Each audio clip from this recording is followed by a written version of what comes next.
Welcome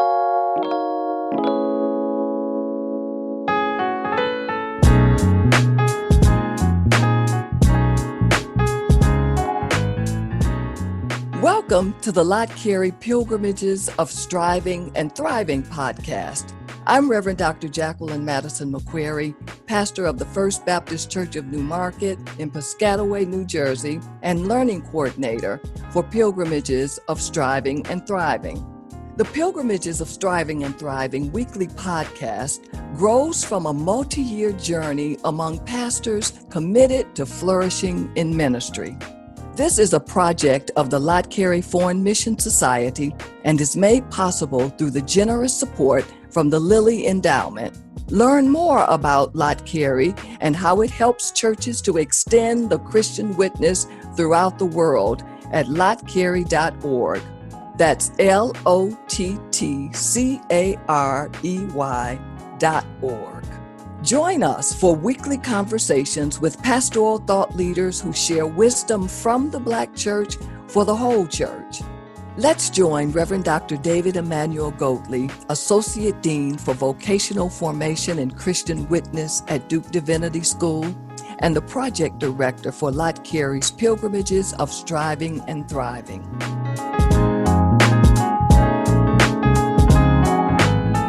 This week, he's in conversation with Reverend Dr. Elaine Flake, co-pastor of the Greater Allen of A.M.E. Cathedral of New York.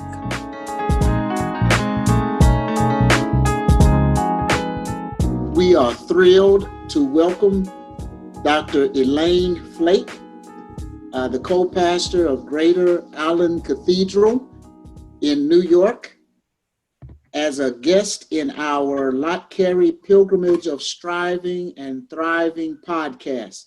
Welcome, Dr. Flake, and thanks for joining us today. Thank you so much, Dr. Goatley. It is a pleasure to be here. Wonderful. Well, as you are aware, more than 50 pastors have been on pilgrimage together toward flourishing in ministry.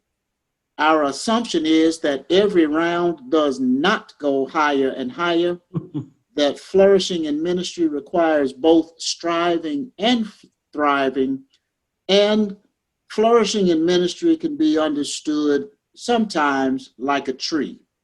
There are times when there are leaves, there are times where there are blossoms.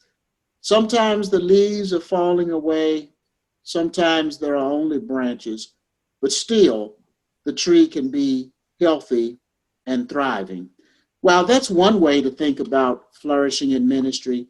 Can you describe for us what flourishing in ministry looks like to you?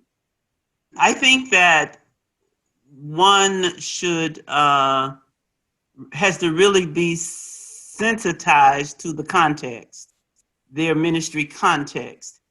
And in considering the ministry context, then perhaps develop a mission statement that would help guide them in their endeavors, a mission statement that is reflective of the context and the ministry to which they are called, or the ministry they feel called. Flourishing in ministry certainly looks different for everyone. I think that, we pastor out of personality, we pastor out of passion, and a person who has a passion for women or passion for children versus a minister who has a passion for social justice. Ministry might look different for those individuals. And so what we have to do is just kind of know the context, know who we are, follow our passions, follow our leadings, follow the voice of God, of course, and then be committed to seeing the manifestation of the mission statement, the manifestation of your passions, perhaps, and understand that there are highs, there are lows, there are obstacles that will come, And you may even have to change. You may have to adapt your original mission, your original goal.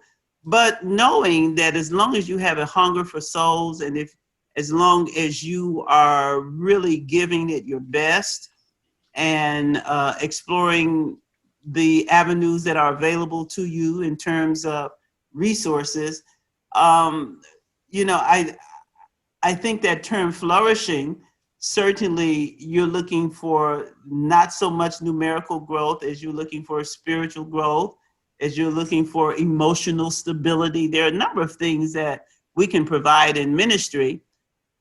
We just have to be sensitive to the reality that we have to be observant and see what is needed and see if we can then indeed provide some of the things that are needed. Can't provide everything, but some of the things. One of the interesting words you used in talking about flourishing just now was you talked about adapting. Right. And I want to ask you about that a little bit, because sometimes people have the idea that, you know, this is where God is calling me to go and I'm going that way.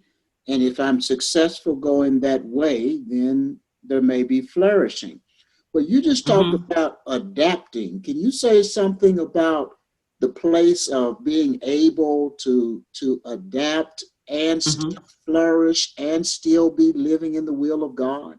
One of the things that comes to my mind, you know, in the middle of our building a school and trying to establish a strong educational institution, someone gave us the opportunity to develop a women's resource center, which housed women and children that were victims of domestic violence. Now, that it was nothing that was on our mind. That was nothing I thought about, really. There, you know, nothing that I dreamed to do. And so we kind of reluctantly submitted a proposal, and to our surprise, it was accepted, and we found ourselves in the midst of having to do something we never ever planned to do, but it was indeed for the greater good. Likewise, there, as we were, developing the school, we thought about eventually going to high school, but we found that that was not something that needed to be done, that we needed to do, you know, so we had to shift our vision and focus on educating up to 8th grade. So, and those are kind of broad examples, but I think that, you count on relationships, and relationships end. And so you have to adapt to the loss. And sometimes they end through death. Sometimes they end through separation. But, and you were counting on an individual to kind of help see this vision through, but something happened. And whatever happened, you could not avoid. So you have to make adjustments. We've had to make adjustments, and you have to make them not grudgingly. You just have to keep pushing, understanding that if you have a vision, if you have a mission, then you believe that God will give you who you need and what you need to carry it out. Now, there are times you may have to let a vision go. You may not have the funding, you may not have the resources for now, and you may have to let it go for a while, and perhaps you can come back to it. But that's life. That's just kind of how life is, and certainly that is how ministry is evolving, will evolve and continues to evolve for most of us. We just have to make adjustments. Well, that's going to help somebody to know that if I have to change, that's okay. It's okay. Because circumstances change, and sometimes the Lord closes a door, and sometimes the Lord opens a door. Will open a door, absolutely.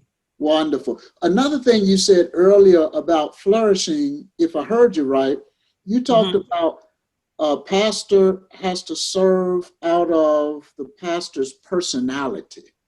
Can you talk a little bit about personality and pastor and how that connects to flourishing? Yeah, I remember years ago someone gave the definition. It may have been someone like Dr. Jim Forbes gave the definition of preaching. Said preaching was indeed sharing the gospel of Jesus Christ within the context of personality. Because a serious-minded preacher will preach one way, a more comical preacher will preach another, and so we preach out of personality, which we can see just through the myriad of preaching styles that we have witnessed and experienced in our lifetimes. Well, I think that pastoring is the same. Again, when you think about pastors and their personalities, some are more laid back, some are more aggressive, some are more maternal or paternal. Others, might be a little aloof, but they get it done, and they shape an environment that is conducive or that is reflective of their personality. And I'm sure you can think about, you go into one church and it's one way, another church is really friendly and everybody's just laughing and gregarious, another church is very reserved. And that is reflective usually of the pastor and the culture he has created or she has created, the environment that he or she has created, and understanding that regardless of personality, I feel, and regardless of the culture, there will be people who are attracted to respective cultures. Some people are very comfortable with a more traditional church setting, and some like a livelier worship. And so regardless to kind of how you are, in terms of personality, you kind of create an atmosphere, and there will be those who will be attracted. I firmly believe that. When you talked about personality, it made me think of a somewhat of a related idea that we have in terms of thinking about flourishing in ministry, where we talk about how a pastor's capacity and context should together be considered to help them shape the content of ministry, so that they don't try to just drag and drop something that they saw somebody else do. So thinking about when you talked about personality, can you say something about how a pastor's capacity, what they're capable of doing, relates to content in ministry, whether it's an example from your own pastoral life or something that you witnessed? Well, I think that many times pastors bring to ministry experiences that they have had from the past. For example, I know a couple of guys who went into ministry from Wall Street, from a business background. Well, obviously, they're going to bring that level of knowledge, that level of expertise to ministry. And so when you have a pastor who has perhaps been a stockbroker or been in business, then they are going to bring those gifts to ministry. Or sometimes they have a deep, I use that word again, a deep passion for, let me say, social justice, or for example, I was a teacher. So before I came to New York, I taught in Boston. So of course, my knowledge of education and my love for children propelled us in that direction of education. And of course, my husband was coming from Boston University, and so he certainly understood the need for quality education. And so we brought those experiences into ministry. And so I feel that when you enter into your context, you always reach in yourself to see what gifts you bring and how those gifts can be beneficial to the ministry context to which you're called. A word to our listeners. Lott Carey's Pilgrimages of Striving and Thriving podcast is funded by the Lilly Endowment through its Thriving in Ministry initiative. We'll be right back with more from the interview.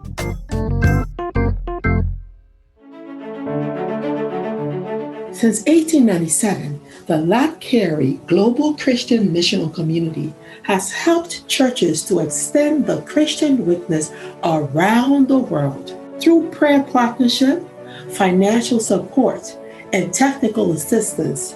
We come alongside indigenously led communities to support ministries of evangelism, compassion, empowerment, and advocacy. Together, we are touching lives with transforming love. You can invest in churches, schools, clinics, and more throughout the world. Visit us at lottcarey.org. That's LOTTCAREY.org.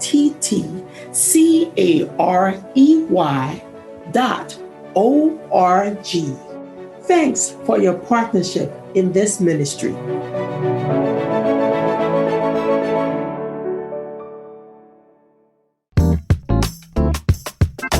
Welcome back to the Lott Carey podcast, Pilgrimages of Striving and Thriving.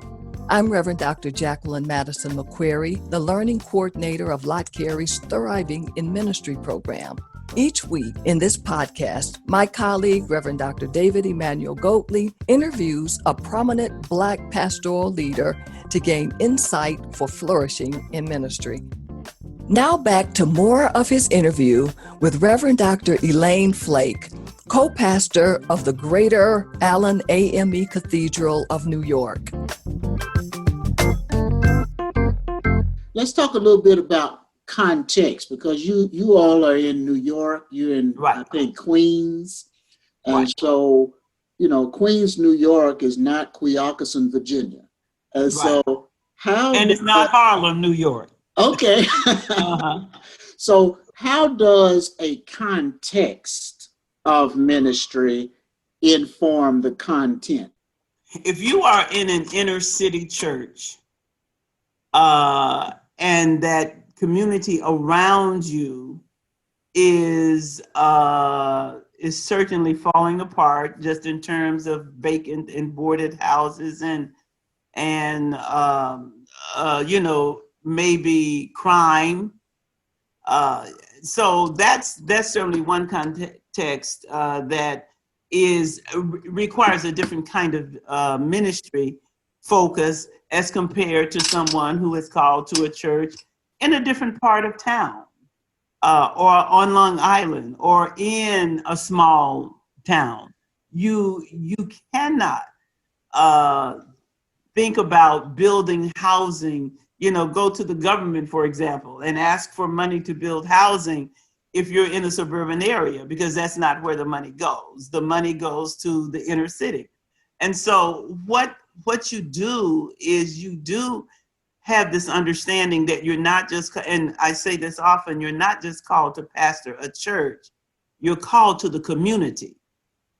And in being called to the community, you see what the need is, and you determine how you are going to address some of those needs. For example, when we came to New York, Allen was in a residential area, but the street that we were on was definitely, there were boarded up buildings and crack dealers on the corner. And so our mission then became to buy up buildings so that we could close bars and close liquor stores and close corner bodegas that were selling drugs. Those were the things that we needed to do to kind of help rebuild the community. And that is what my husband did. We bought store after store after store, lot after lot. And so that we could reshape the evolution of a wonderful community, but it was really going down. But we just, he just had this vision to bring it back up again. And so that determined the context. Clearly, if we had been called to a suburban church in New Jersey, ministry would have evolved differently.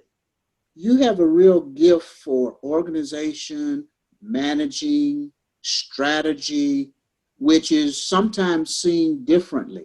Can you say a word about how those kinds of gifts have served you well for some people who say, look, I'm not, leading out of pure charisma and pure inspiration. I like to plan. I like to execute. I like to evaluate. I like to improve it. Can you say a word about how those kinds of gifts are useful for pastoral life? You have to know yourself and you have to be comfortable with who you are, but you also have to be open, as I said, to expanding a little bit. Now, one of the things, we were called to a church that was old, had some older people, and as we grew, the need for sick visitation, the need for funeral planning and preaching was just so much more than I could handle from an emotional perspective and physically. And so I had to conclude that though some people say, to be a good pastor, you've got to visit the sick, you've got to bury the dead, and here in New York, to go to some of the cemeteries is a day trip. And so if you're going to, if you're building and if you're doing ministry, schools and infrastructure, building and infrastructure, you can't do it all. And so you determine what you can do. So one of our first hires was someone from membership nurture who took care of the sick visitation and who took care of the funeral planning and going to the cemetery, which is a 2.5-hour ride out there and a 2.5-hour ride back, and maybe longer because you'll be in traffic. So, again, looking at your context, looking at your personality, looking at your passions and your mission, you then have to structure your staff and your ministry accordingly. And it's not to say that, and every church may not have the capacity to hire, but you might have a volunteer, which we found when we got here. There was an older gentleman who volunteered. He was just happy to be able to go into hospitals, that he felt that was his ministry. And so the pastor that preceded us, he was able to use this gentleman to do sick visitation, because as your context grows and you have other agenda items, you certainly don't want your people to be neglected. But and so you kind of structure accordingly. Now, there are some pastors who thrive on sick visitation and thrive on membership nurture. Then they leave the administrative side to someone else. And so again, you pastor out of your passions and your personality and how you want to be, how you want to serve your people. A lot of people look to you to be an exemplar. And sometimes people don't realize that where you are now, you weren't always there. Right. Can you give us one example of an area of leadership that you had to develop as a pastor? Well, almost everything, because, of course, I was not trained never thought about being in ministry. When I often say that when my husband proposed, one of the things that he said to me is that he would never pastor, that he wanted to be the president of a Black college. an HBCU. So that's where my head was. But when we ended up here, the only thing I had to draw on was what I had seen from my pastor's wife in Boston. I was a member of St. Paul A.M.E. Church in Cambridge, Massachusetts, under Pastor John and Cecilia Bryant. And I had just watched their ministry, and I certainly had seen some things that I would love to replicate. And so when I entered into, I was not preaching. I was just the quote unquote traditional the untraditional first lady, because I didn't wear hats. And I certainly was looking to partner with him to help build church and help build community. So I just developed skills, developed an understanding of how to build a church, reading books, talking to people. And so by the time my husband ran for Congress, we had started the school, but he had an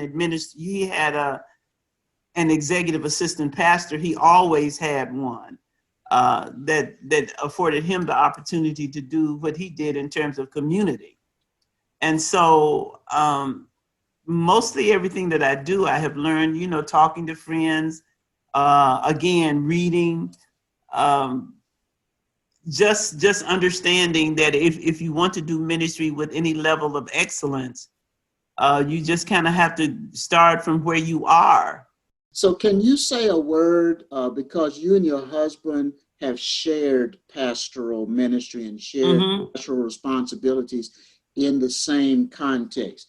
So for somebody who is listening around the country, around the world, and they are in ministry in a shared pastoral leadership with their spouse, can you say, give a couple of tips about what you have learned about sharing the pastoral office with your spouse?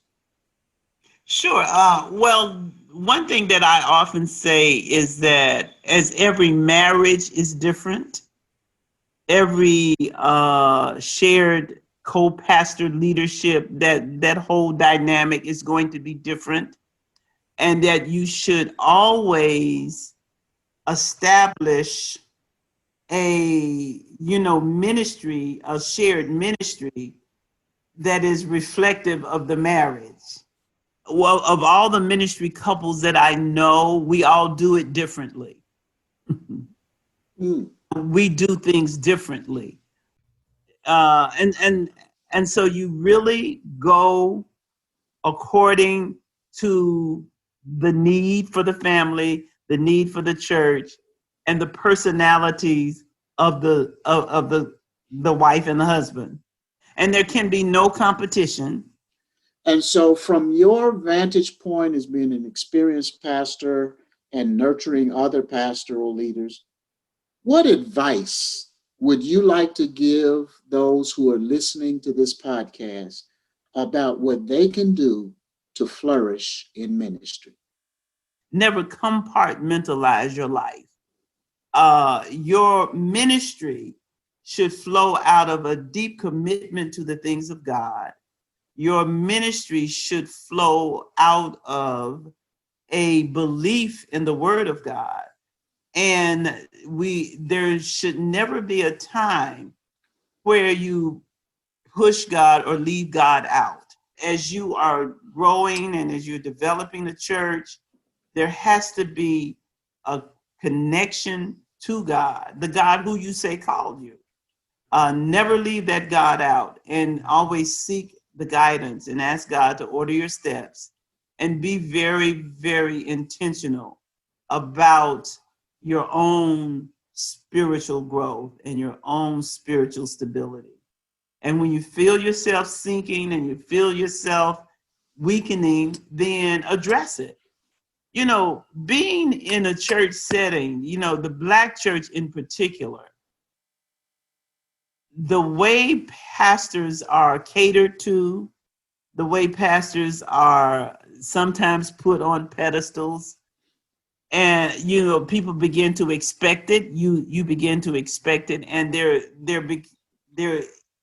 many pastors develop a sense of invincibility, which is really, really not good. So we should always be Christ dependent. We should always know that it can be here today and gone tomorrow. And we never let ourselves become so arrogant that we become like King Nebuchadnezzar, and just say, look what I have done, and leave God out. Because to do that is to really have that kind of experience. And you don't want that Nebuchadnezzar experience where, you are just totally isolated from God.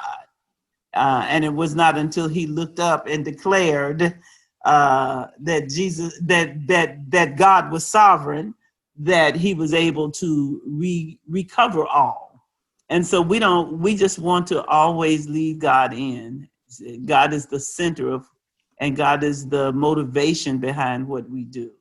Not public acclaim, but giving God glory. Thank you, Dr. Flake, for being with us. We've been blessed to be in conversation in this Pilgrimage of Striving and Thriving podcast with Dr. Elaine M. Flake, the co-pastor at Greater Allen Cathedral A.M.E. Church in Queens, New York. Thank you so much for being with us and sharing your time and your insight, Dr. Flake. Thank you, sir.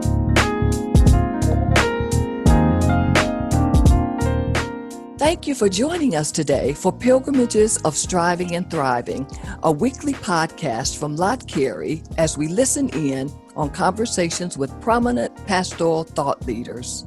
Join us next week for a conversation with a new guest and fresh insights.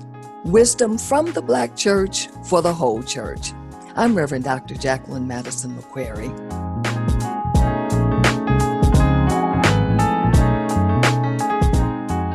Pilgrimages of Striving and Thriving is produced in partnership with Good Faith Media. Music by Makita McQuarrie. Share the word with those who need to hear it. Pilgrimages of Striving and Thriving, wherever you get your podcasts. Also listen online at lottcarey.org.